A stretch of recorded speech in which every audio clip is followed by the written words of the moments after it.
पहलगाम आतंकी हमले के बाद पाकिस्तानी नागरिक भारत छोड़ रहे हैं। सीमा हैदर भी चर्चा में हैं। इस बीच उनके पाकिस्तानी पति गुलाम हैदर ने उसके ऊपर फिर से निशाना साधा। उसने भारत सरकार से अपने 4 बच्चों को पाकिस्तान वापस भेजने और सीमा को जेल में डालने की अपील की है।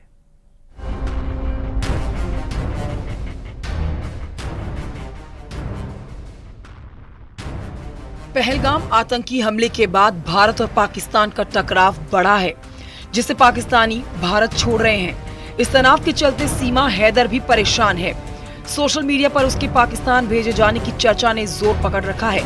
इसी बीच सीमा हैदर के पाकिस्तानी पति गुलाम हैदर ने फिर से सीमा हैदर को निशाने पर ले लिया है।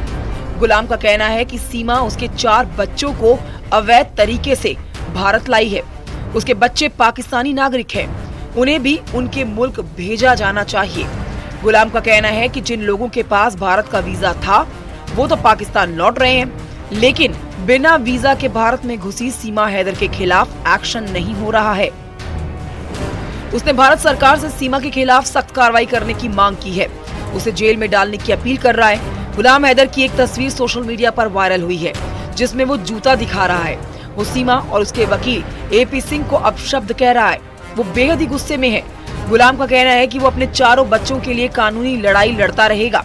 सीमा पर अवैध रूप से भारत में प्रवेश करने का आरोप है, जबकि सचिन पर अवैध प्रवासी को शरण देने का मामला दर्ज किया गया था। पहलगाम आतंकी हमले के बाद सीमा हैदर भी घबराई हुई है। वो सरकार से अपील कर रही है कि वो पाकिस्तान नहीं जाना चाहती। वो अब भारत की बहू है और उसे यहीं रहने दिया जाए। मैं पाकिस्तान नहीं जाना चाहती सर। क्या गुहार लगाएंगे आप मोदी जी से? मैं यही गुहार लगाऊंगी मोदी जी और योगी जी से। मैं इनकी शरण में हूँ, मैं इनकी अमानत हूँ। बेटी पाकिस्तान की थी, बहू भारत की हूँ, मुझे यहाँ रहने दिया जाए। इसी बीच सीमा हैदर की सुरक्षा बढ़ाने की बात भी सामने आई है। उसने भारतीय नागरिकता के लिए आवेदन किया है, लेकिन अभी तक उसे नागरिकता नहीं मिली है। हाल ही में उसके घर एक बच्ची का जन्म हुआ है। हालांकि सीमा के वकील की दलील है कि बच्ची के जन्म के बाद सीमा पाकिस्तानी नागरिक नहीं रह गई। महिला की नागरिकता पति के साथ जुड़ी होती है। आपको बता दें, सूत्र यह भी बताते हैं कि सीमा हैदर की सुरक्षा बढ़ाई गई है, यानी वहां पे अब निगरानी रखी जा रही है लोकल यूनिट की तरफ से। इसके अलावा गौतम बुद्ध नगर पुलिस कमिश्नरेट ने जो वहां पर कांस्टेबल की तैनाती थी, उनकी संख्या में भी बढ़ोतरी की है, ऐसे हमारे सोर्सेज बताते हैं। कहना है कि वह गृह मंत्रालय और साथ ही जो एजेंसीज हैं, इंटरनल एजेंसीज, उनसे लगातार टच में है। चाहे फिर ATS की बात हो या IB की बात हो, वो लगातार टच में है और जो तमाम डॉक्यूमेंट्स हैं वो भी उनको दिए जा रहे हैं। और सीमा यहाँ पर रह रही है, इसके बारे में उनको तमाम जो जानकारी चाहिए वो पूरी तरीके से जांच में सहयोग भी कर रहे हैं। रबुपुरे थाने में मुकदमा लिखा गया था साल 2023 के 7वें महीने में, और उसके बाद से ये जांच अभी जारी है। पहलगाम आतंकी हमले के बाद इस वक्त पूरे देश में आक्रोश है, गुस्सा है। पाकिस्तानियों के खिलाफ लोग गुस्सा जाहिर कर रहे हैं। ऐसे में सोशल मीडिया पर सीमा हैदर कुछ लोगों के निशाने पर आ गई है, जो उसे पाकिस्तान भेजने की बात कह रहे हैं। वहीं उसके पाकिस्तानी पति गुलाम हैदर ने उसके खिलाफ फिर से मोर्चाबंदी कर दी है। Bureau report, news 18।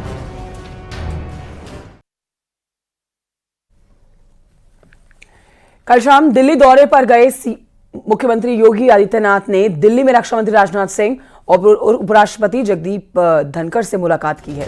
CM योगी ने राजनाथ सिंह के आवास पर जाकर उनसे मुलाकात की है और फिर उपराष्ट्रपति धनखड़ से मुलाकात की है। CM योगी PM मोदी से भी मुलाकात कर सकते हैं।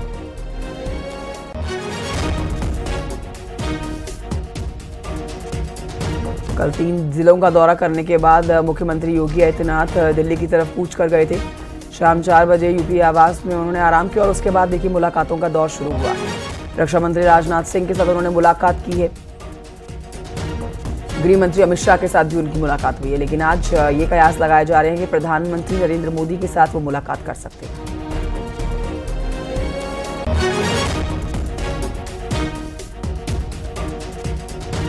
योगी सरकार 27 जुलाई को समीक्षा अधिकारी और सहायक समीक्षा अधिकारी की भर्ती परीक्षा कराएगी। इस पर आपको जानकारी दे देते हैं कि तैयारियां तेज हो गई हैं। राज्य के 75 जिलों के करीब 2000 से ज्यादा सेंटर्स पर परीक्षा का आयोजन होगा और इसमें 10 लाख से ज्यादा अभ्यर्थी हिस्सा लेंगे। CM योगी के निर्देश पर सकुशल परीक्षा संपन्न कराने के लिए पुख्ता इंतजाम किए जा रहे हैं।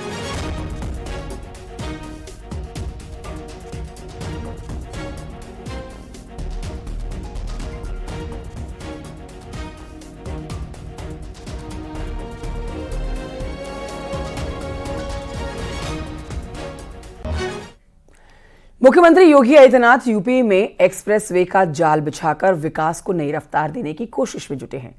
अब इसी क्रम में सीएम योगी ने कल 3 जिलों का दौरा किया, गंगा एक्सप्रेसवे के निर्माण कार्यों का जायजा लिया। सीएम योगी इस परियोजना को जल्द से जल्द पूरा करने की जुगत में लगे हैं। रिपोर्ट देखिए।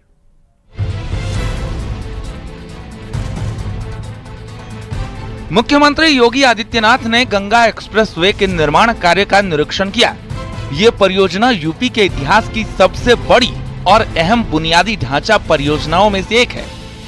मुख्यमंत्री योगी आदित्यनाथ ने गंगा एक्सप्रेसवे का आज स्थलीय निरीक्षण किया और इस दौरान मुख्यमंत्री योगी आदित्यनाथ ने हापुड़, हरदोई और शाहजहांपुर में स्थलीय निरीक्षण करते हुए एक्सप्रेसवे का सीधे तौर पर अफसरों को निर्देशित किया है कि तय समय सीमा के भीतर ये एक्सप्रेसवे तैयार किया जाना चाहिए और गुणवत्ता का विशेष ध्यान रखा जाए। सीएम योगी ने 3 जिलों हरदोई, शाहजहांपुर और हापुड़ में एक्सप्रेस निर्माण की जमीनी स्थिति का जायजा लिया। सीएम योगी का एक्सप्रेसवे परियोजना पर स्पेशल फोकस है। उनकी कोशिश है कि जल्द ये परियोजना पूरी हो, प्रदेश वासियों को इसका लाभ मिल सके। देश के सबसे लंबे एक्सप्रेसवे में से गंगा एक्सप्रेसवे है। 4 पैकेज में कार्य चल रहा है।